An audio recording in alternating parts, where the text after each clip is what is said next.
सक्षम police times news 112 सक्षम जनतेचा आवाज। सुरगाणा तालुक्यातील गोंदुणे ग्रामपंचायती अंतर्गत येणाऱ्या चिंचला इथं स्मशानभूमीकडे जाण्यासाठी पक्का रस्ता नसल्यानं ग्रामस्थांना मोठ्या अडचणींचा सामना करावा लागतोय। चिंचला इथल्या जिनू सुकर पालवा यांचं निधन झालं होतं। यावेळी अंत्यसंस्कारासाठी मृतदेह घेऊन जाताना नदी ओलांडून स्मशानभूमीकडे जावं लागत असल्यानं नातेवाईक तसंच ग्रामस्थांमध्ये तीव्र नाराजी व्यक्त होत होती। पावसाळ्यात नदीला पाणी वाढल्यास परिस्थिती अधिक गंभीर बनते। अशावेळी मृतदेह स्मशानभूमीपर्यंत नेणं अत्यंत जिकिरीचं ठरत असून अंत्यसंस्काराच्या वेळी ग्रामस्थांना जीव धोक्यात घालून नदी पार करावी लागत असल्याचा आरोप करण्यात आलाय। चिंचला परिसरातील नागरिकांनी स्मशानभूमीकडे जाण्यासाठी तातडीनं रस्ता उपलब्ध करून देण्याची मागणी करण्यात आली आहे।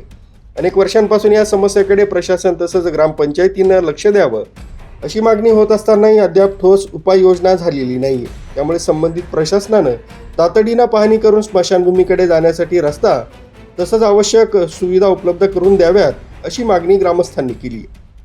न्यूज ब्युरो सक्षम पोलीस टाइम्स न्यूज 112 सुरगाणा।